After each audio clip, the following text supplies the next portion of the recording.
Hare Krishna Krishna Krishna Hare Hare Hare Rama Rama Rama Hare Hare Hare Hare Rama Rama Hare Hare Jaya Nirsingha Dev Jaya Nirsingha Dev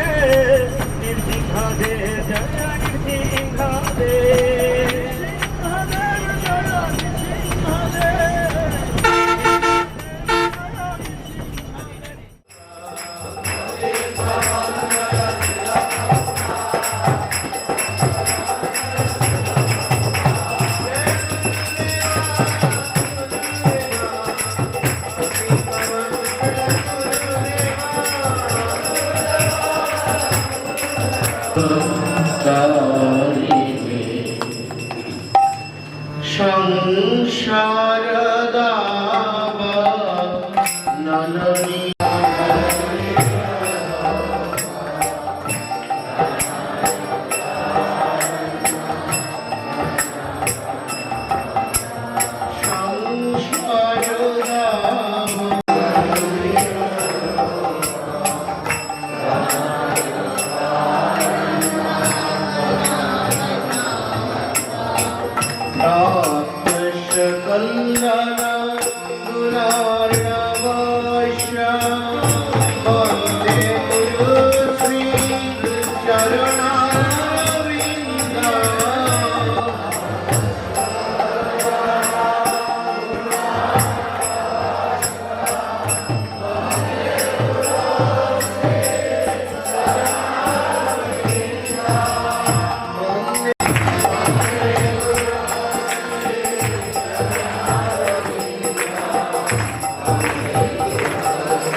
संप्रदाय जो आचार्य वृंद की जय आविष्कारक गौर मंडल भूमि नितेशक श्री जगन्नाथ बाबाजी महाराज की जय रूप सनातन भट्ट रघुनाथ श्री जीव गोपाल भट्ट दास रघुनाथ सर्वस्वामी प्रभुगण की श्यामानंद श्रीनिवास नरोत्तम प्रभु त्रय की हरिनाम संकीर्तन की नवाचार्य हरिदास ठाकुर की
रतिके निशिभई यायालियो कीरा प्रेषणीया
श्रीकृष्ण चैतन्य प्रभु नित्यानंद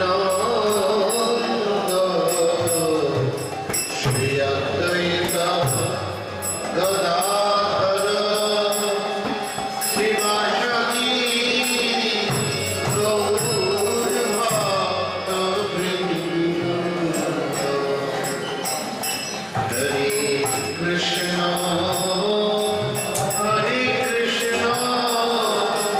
कृष्ण कृष्ण हरे हरे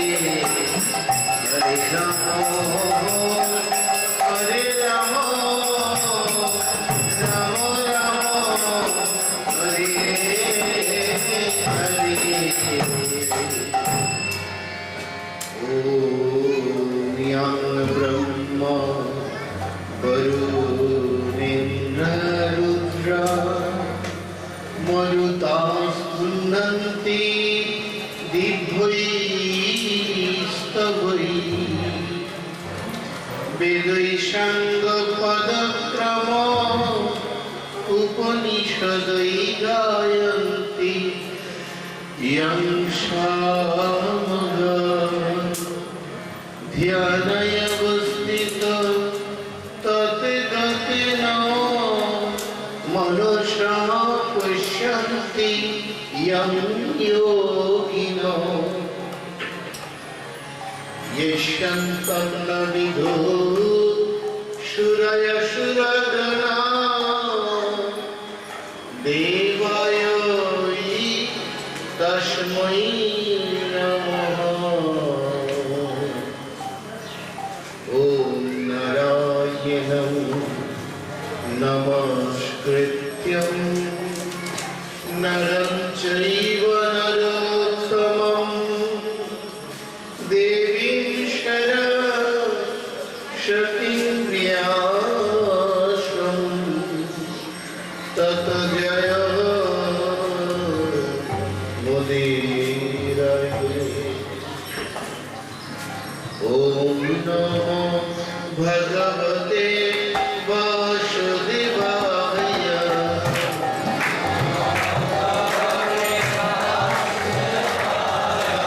ॐ नमो भगवते वासुदेवाय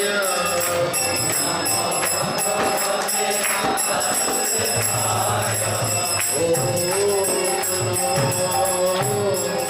भगवते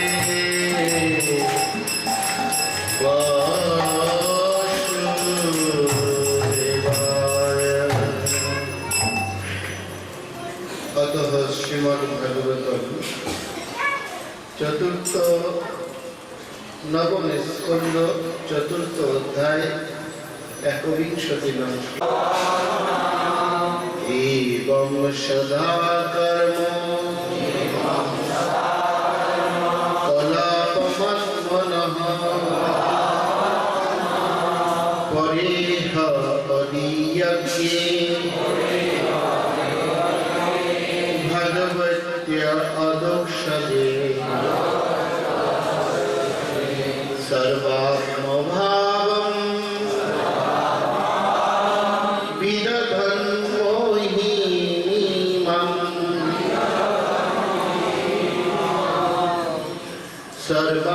सर्वात्मभावं विदधन्मो हि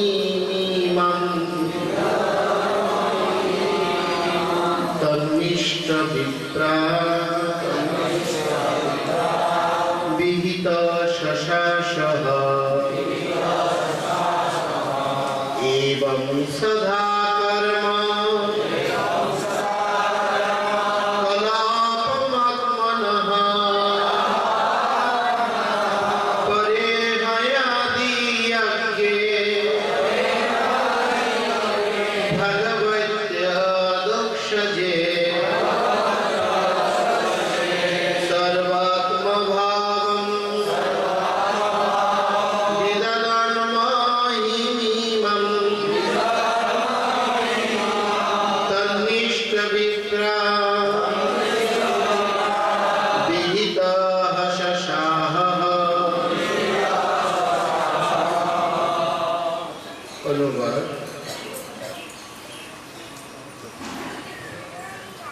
মহারাজ অম্বরীশ সর্বদা তার রাজকীয় কার্যকলাপের সমস্ত ফল পরতত্ত্ব পরম ভোক্তা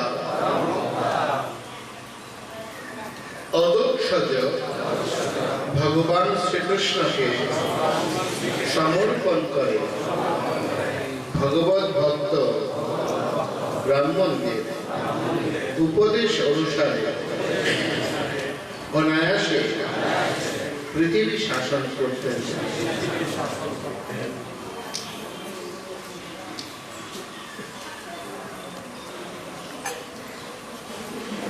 তাৎপর্য করেছেন কৃষ্ণ কৃপা শ্রীমূর্তি শ্রীল অভয় চরণারবিন্দ ভক্তি বেদান্ত স্বামী জগৎগুরু প্রভুপাদ জয় জগৎগুরু শ্রীল প্রভুপাদ কি।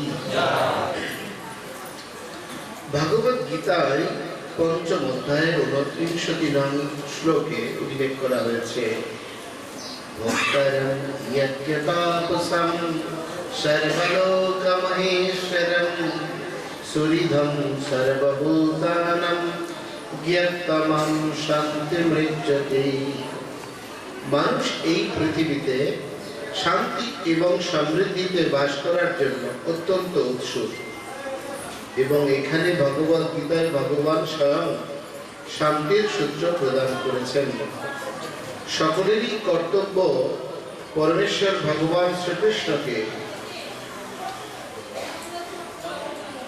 সারা জগতের পরম ঈশ্বর এবং রাজনৈতিক সামাজিক সাংস্কৃতিক ধর্মীয় অর্থনৈতিক ইত্যাদি সমস্ত কার্যকলাপে পরম ভোক্তা রূপে জানা। ভগবত গীতায় ভগবান আদর্শ উপদেশ দিয়েছেন এবং অম্বরীশ মহারাজ একজন আদর্শ রাজার মতো বৈষ্ণব ব্রাহ্মণদের উপদেশ অনুসারে একজন বৈষ্ণব রূপে সারা পৃথিবী শাসন করেছিলেন। শাস্ত্রে নির্দেশ দেওয়া হয়েছে যে ব্রাহ্মণ তার বর্ণোচিত সমস্ত কর্তব্য সম্পাদনে অত্যন্ত সুদক্ষ হলেও বৈদিক জ্ঞানে অত্যন্ত পারদর্শী হলেও বৈষ্ণব না হওয়া পর্যন্ত গুরু হতে পারেন না। ষটকর্ম নিপুণ বিপ্র মন্ত্রতন্ত্র বিশারদা অবৈষ্ণব গুরু ন সদ্বৈ বৈষ্ণব সকচ গুরু। অতএব তন্নিষ্ঠ বিপ্রাবিহিত পদটিতে ইঙ্গিত করা হয়েছে যে অম্বরীশ মহারাজ ভগবানের শুদ্ধ ভক্ত ব্রাহ্মণদের কাছ থেকে উপদেশ গ্রহণ করতেন, কারণ কেবল শাস্ত্রজ্ঞ পণ্ডিত অথবা বৈদিক কর্মকাণ্ডে নিপুণ সাধারণ ব্রাহ্মণেরা উপদেশ প্রদানের যোগ্য নন।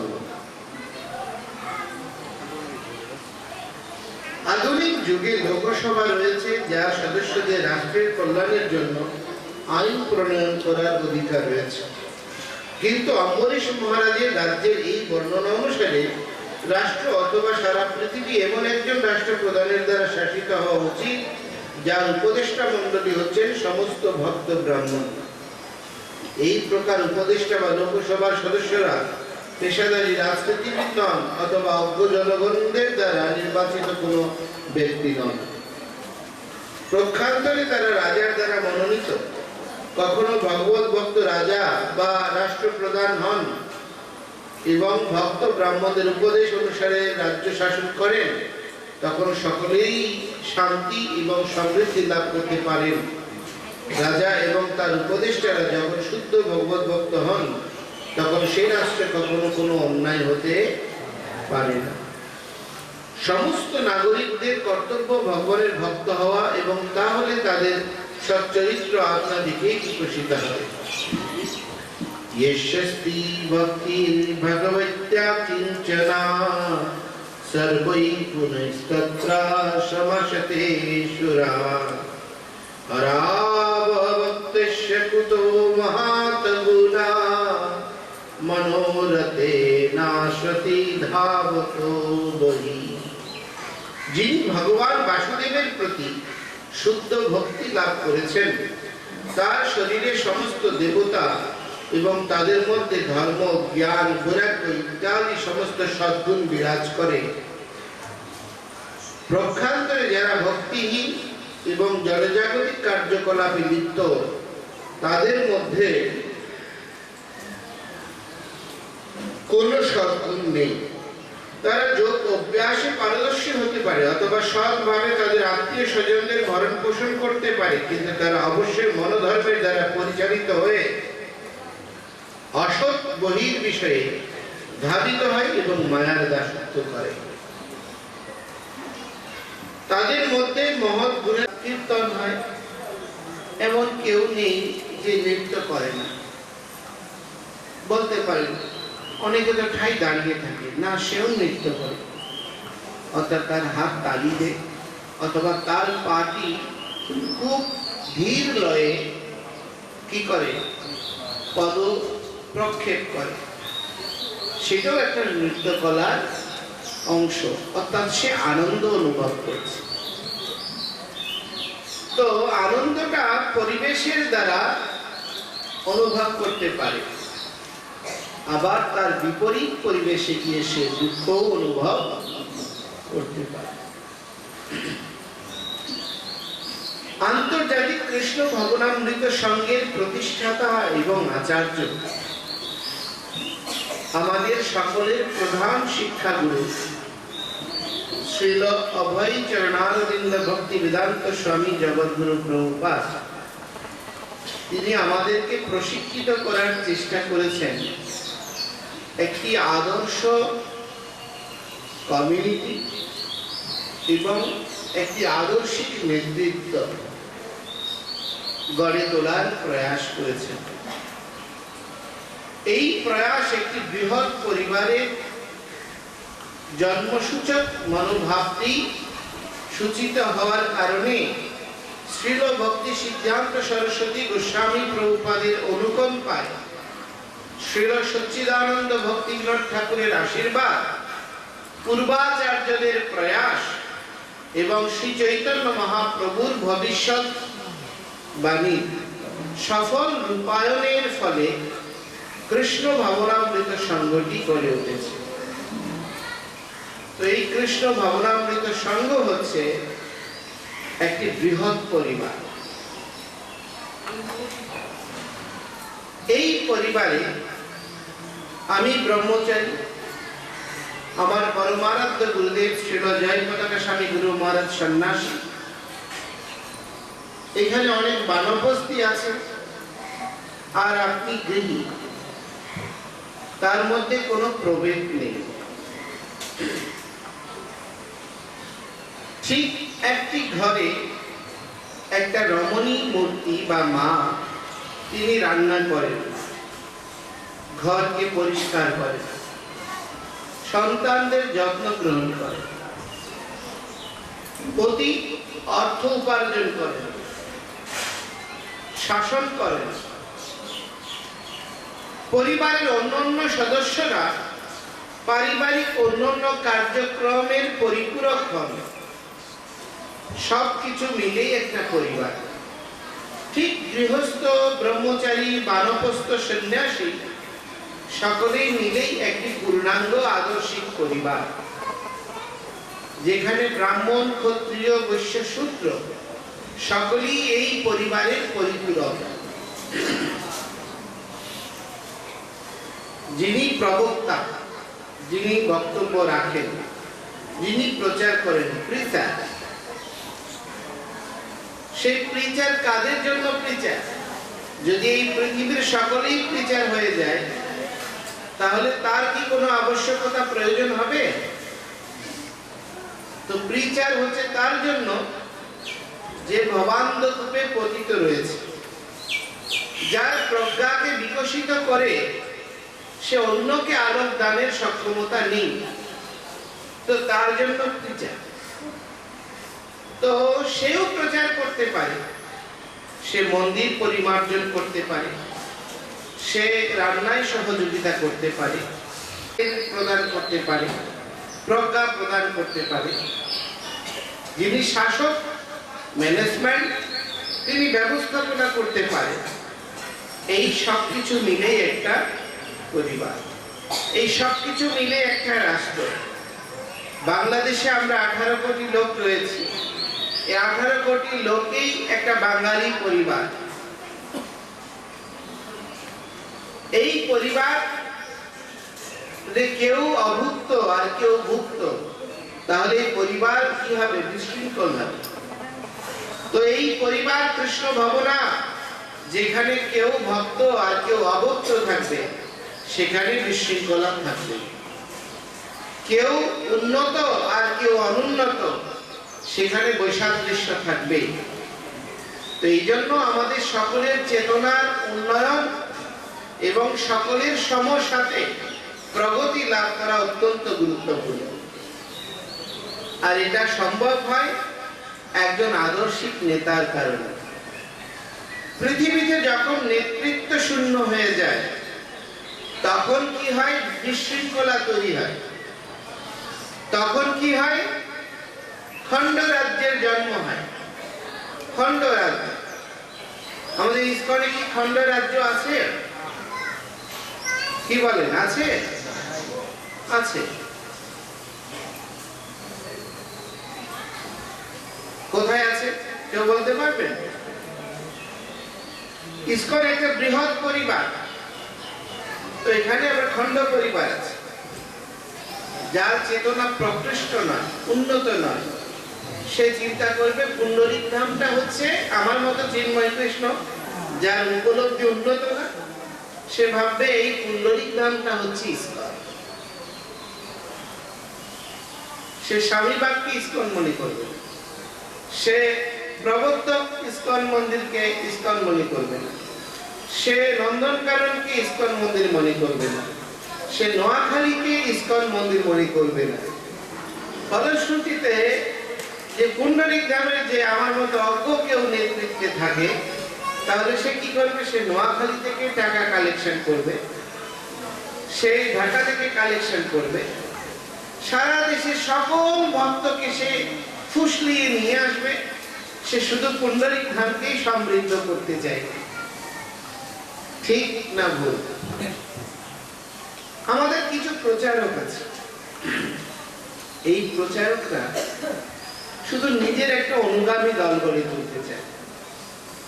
এটা কার দল? এটা চিন্ময় কৃষ্ণের দল। এটা কার দল? এটা রসপ্রিয়ের দল। এটা কার দল? এটা নিতাই গৌরাঙ্গের দল।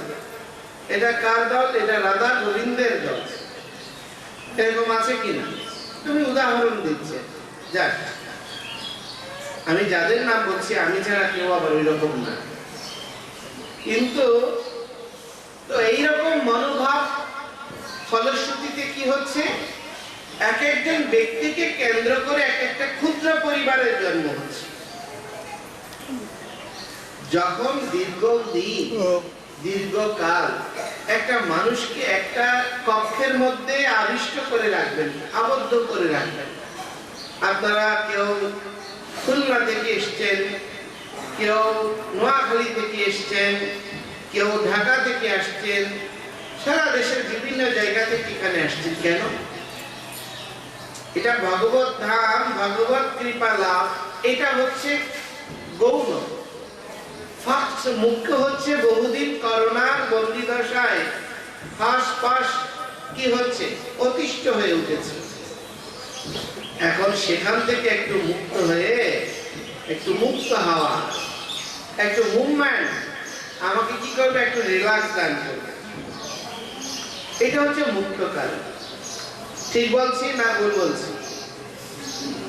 যদি ভগবত ধামের কৃপা লাভ করা মুখ্য কারণ হতো, তাহলে আমি এখানে আজকে সকালে একজন ভক্ত ছেলেদের দেখলাম যারা ধামের চারিদিকে পরিপাটি পরিচ্ছন্ন করার জন্য ময়লা কুড়াচ্ছে, কেউ ঝাড়ু দিচ্ছে। এটা অত্যাদ্ভুত একটি সৎ লক্ষণ, খুব ভালো গুণ। ভগবত ধামের কৃপা লাভ করার সবচেয়ে মহিমান্বিত গুণ হচ্ছে শ্রীধামকে পরিমার্জন করা। তো কেউ যদি শ্রীধামকে পরিমার্জন করে, তার হৃদয়টা কি হয়ে যায়? ক্লিন হয়ে যায়। আর শ্রীধামের ধুলা কেউ যদি অঙ্গে মাখে তার শরীর পবিত্র হয়ে যায়। এই জন্য পদকর্তা গিয়েছেন, ধুলা মাখো মাখো রে এই না ব্রজের ধুলা, ধুলা নয় গোপী পদরেণু, যে ধুলা অঙ্গে মাখে ব্রজে রাধা কানু, ধুলা মাখো মাখো রে এই না ব্রজের ধুলা। শ্রী শ্রীমৎ পরমগতি স্বামী মহারাজ শ্রীল প্রভুপাদের এক অনন্য শিষ্য। তো তিনি যখন পুণ্ডরিক ধামে এসেছেন, তিনি হচ্ছেন ব্রাজিলের সাংবাদিক অ্যাসোসিয়েশনের লিডার ছিলেন, সাংবাদিক ছিলেন, জার্নালিস্ট ছিলেন। তো তিনি যখন পুণ্ডরিক ধাম এসেছেন 2009 কি 10-এ, তো তখন আমরা রিসিপশনের জন্য গেটে অপেক্ষা করছি, ওনার গাড়ি আসছে। তো দেখছি উনি সাষ্টাঙ্গে প্রণাম করছেন, আমি ভাবছি ধামকে হয়তো প্রণাম করছে। তারপর দেখছি অনেকক্ষণ তিনি ধামের ধুলায় গড়াগড়ি করছেন আর খুব অজর নয়নে কাঁদছেন। কেন? তার কারণটা হচ্ছে, যখন আমরা পরের দিন ওনাকে জিজ্ঞেস করলাম, মহারাজ অতক্ষণ ক্রন্দন করেছেন, কি অনুভব করে? তো উনি বলছে, আমি ভাগবত ধামের ভগবত্তাকে অনুভব করে ক্রন্দন করিনি, আমি ক্রন্দন করেছি আমার জ্যেষ্ঠ গুরুভ্রাতা হিজ হোলিনেস শ্রীল জয় পতাকা স্বামী গুরু মহারাজ, জয় পতাকা স্বামী মহারাজ আমার গুরু মহারাজ। হিজ হোলিনেস প্রভা বিষ্ণু স্বামী মহারাজ, হিজ হোলিনেস সুভাষ স্বামী মহারাজ, হিজ হোলিনেস ভক্তি বিকাশ স্বামী মহারাজ, হিজ হোলিনেস ভানু স্বামী মহারাজ, শ্রীপাদ নিষ্ঠুলা প্রভু, শ্রীপাদ বায়াসকি প্রভু, শ্রীপাদ রসিক প্রভু, এইরকম মহান আমার জ্যেষ্ঠ গুরু ভ্রাতারা, তাদের রক্ত ধর্ম শ্রমে এই শ্রীধাম কি হয়েছে? পরিচ্ছন্ন হয়েছে।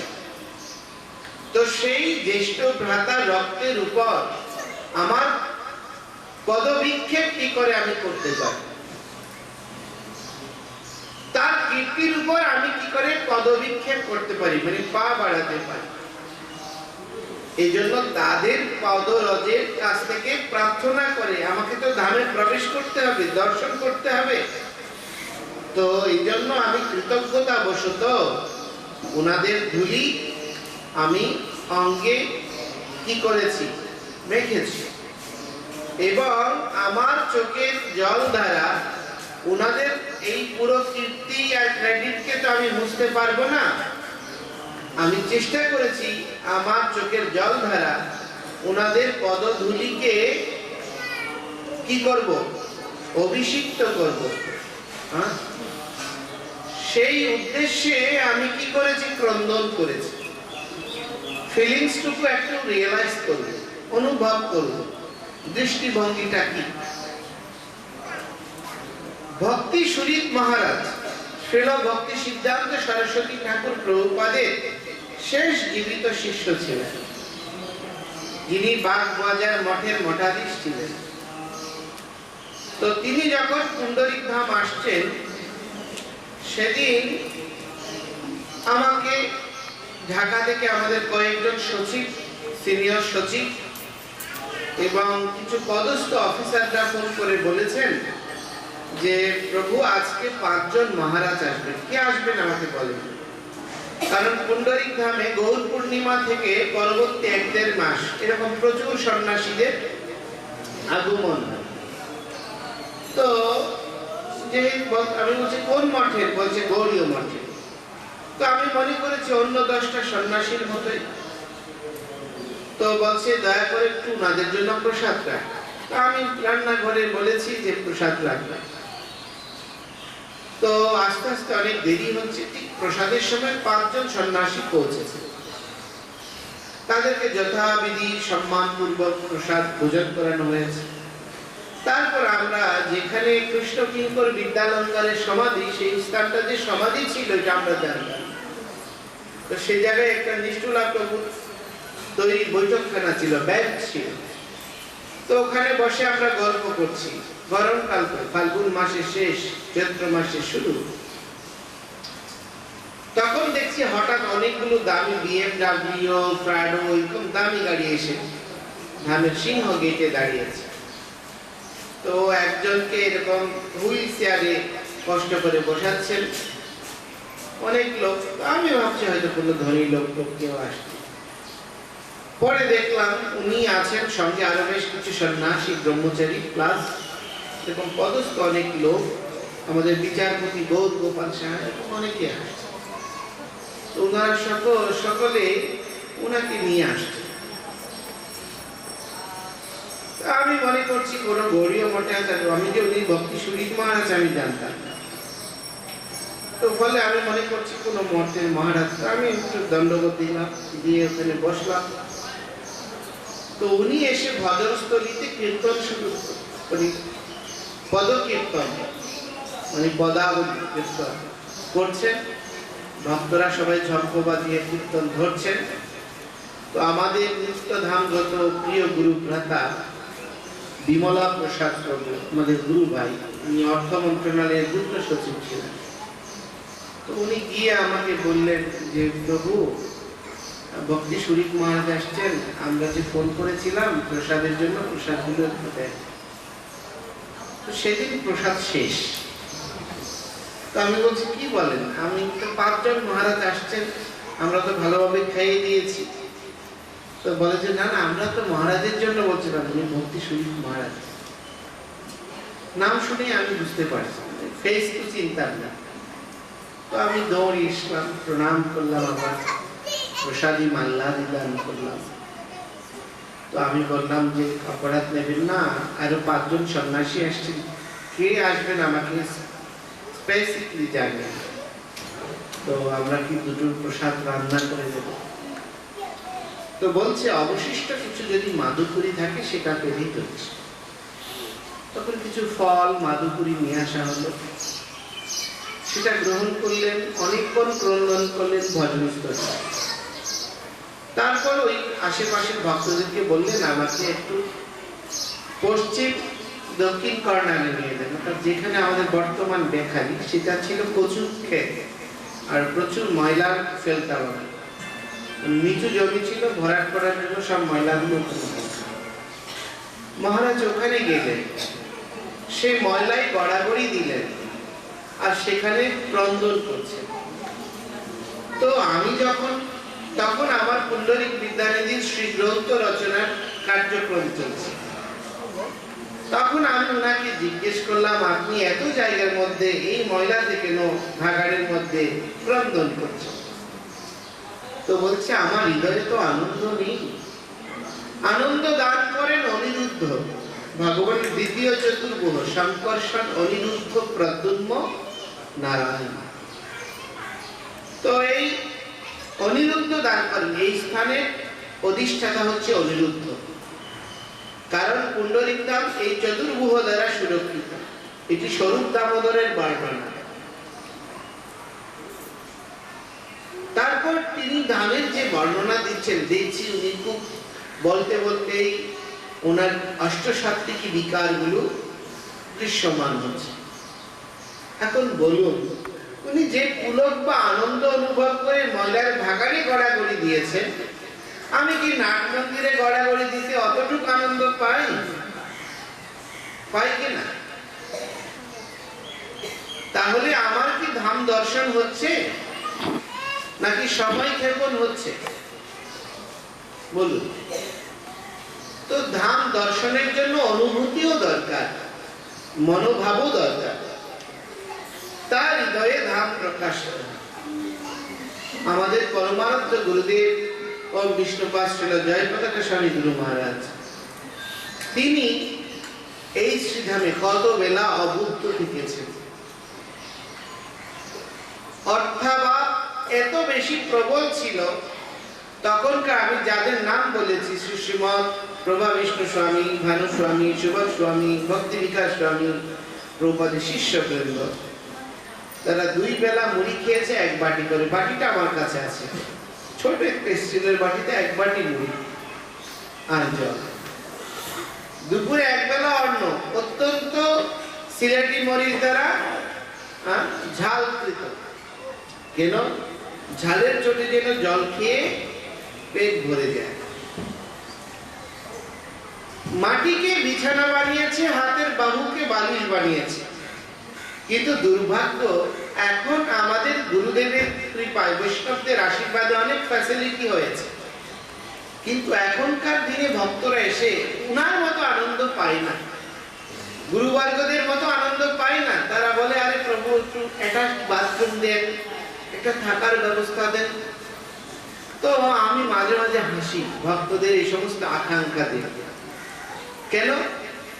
যে তারা যে আকাঙ্ক্ষা প্রকাশ করছে, আজকের পরিবেশটা স্বল্পসংকুল না, আজকের পরিবেশটা জঙ্গলাকীর্ণ না, আজকের পরিবেশটা অন্তত একটু জল গ্রহণ করা, একটু রেস্ট করার মতো স্পেস আছে। এই পরিবেশটুকু তো ছিল না, রাস্তা ছিল না। গুরু মহারাজ সুবেদার পুকুর পাড় থেকে রাঙামাটি রোড থেকে ট্রাঙ্কে করে মাথায় বিলের আইনের মধ্য দিয়ে মালামাল আনতেন। তো আজকে আমরা রিক্সা, ভ্যান, ট্যাক্সি, প্রাইভেট গাড়ি নিয়ে একেবারে সোজা ধামেশ্বর মন্দির হয়ে এখানে ভিতরে ঢুকে যাই। আমাদের ভক্তদের কাছে রিকোয়েস্ট করে যে একটু গাড়িটা ভেতরে রাখতে দিন। গাড়িটার এত মূল্যমান যে ভগবানের শ্রীধামে যে 32 প্রকার সেবা অপরাধ, সেখানে বলা হচ্ছে ভগবানের শ্রীধামে কোন যান নিয়ে প্রবেশ করা অপরাধ। কারণ ভগবানই হচ্ছে একমাত্র চক্রবর্তী সম্রাট, তিনি হচ্ছেন একমাত্র এই জগতের অধীশ্বর প্রতিপালক। তার সামনে কেউ উঁচু আসনে, উঁচু জানে, কীর্তিপূর্ণ যৌলসপূর্ণ সমৃদ্ধির দ্বারা পরিপুষ্ট হয়ে প্রবেশ করতে পারে না, তাকে অবজ্ঞা করা হয়। তো সেটি আমরা করছি। তাহলে চিন্তা করে দেখুন, আমাদের কি ধামের উপলব্ধি হচ্ছে? ধাম দর্শন হচ্ছে? হচ্ছে না। তো সুতরাং আমরা যদি বিনোদনের জন্য আসি, বিনোদনটুকু যেন যথাপযুক্ত নিতে পারি। আমরা যে এত কষ্ট করে এসেছি সেটা যেন কিছুটা হলেও সার্থক করতে পারি। কিভাবে? আদর্শিক একটা পরিবার ভাবনার মধ্য দিয়ে। আদর্শিক পরিবার ভাবনা। আমার এক গুরু ভ্রাতা, আমার সিনিয়র, উনি একদিন এসে হঠাৎ করে বলল, প্রভু 2টা রুম দেবেন। 2টা রুম দেয়া হয়েছে, কিছু বালিশ কম্বল দেয়া হয়েছে। পরে শুনছি সকালবেলা আমাদের ভক্তরা কয়েকজন যারা সেবা করবে মন্দিরে, তারা কেউ নেই। কেন? কি সমস্যা? গেলাম, বলে প্রভু রাত্রে ঘুমাতে পারেন তো, শীতের মধ্যে শীতকাল ছিল। কন্টিনিউ করবে, কারা ডেডিকেশন করবে, তার জন্য আমি কি অনুগামী গড়ে তুলতে পেরেছি কিনা, আমি নিজে ডেডিকেটেড হয়েছি কিনা, এইসব চিন্তা করার আবশ্যকতা নাই। কোন প্রাকৃতিক দুর্যোগ, করোনার মতো কোন যুদ্ধ বিগ্রহ হলে সেই সময় ভগবানের সেবা কন্টিনিউ করার জন্য সেরকম আত্মনিবেদিত ভক্ত উঠেছে কিনা? যে নোয়াখালীতে সমস্যা হলো, 1-2জন ভক্ত পালিয়ে গেল। কেন? আরে প্রাণের ভয়ে এখানে থাকা যাবে না। কেন? আমার বিপদ হতে পারে। বুঝতে পারছেন? তাহলে তাদের হাতে ভগবান নিরাপদ কতটুকু? আর ভগবানকে যদি আপনি নিরাপত্তা না দিতে পারেন, ভগবানকে আপনাকে নিরাপত্তা দেবে? ধর্ম রক্ষতি রক্ষিত, তুমি যদি ধর্মকে রক্ষা করো তাহলে ধর্মও তোমাকে রক্ষা করবে। তো সেজন্য বলছি, এইরকম মনোভাব সম্পন্ন হলে তাহলে মহারাজ অংশুমান, দিলীপ, ভগীরথ তাদের জীবনটা ডেডিকেশন করা গঙ্গা দেবীকে আনয়নের জন্য, আর কোনো কার্যক্রমে কঠোর তপস্যা করা সম্ভব হতো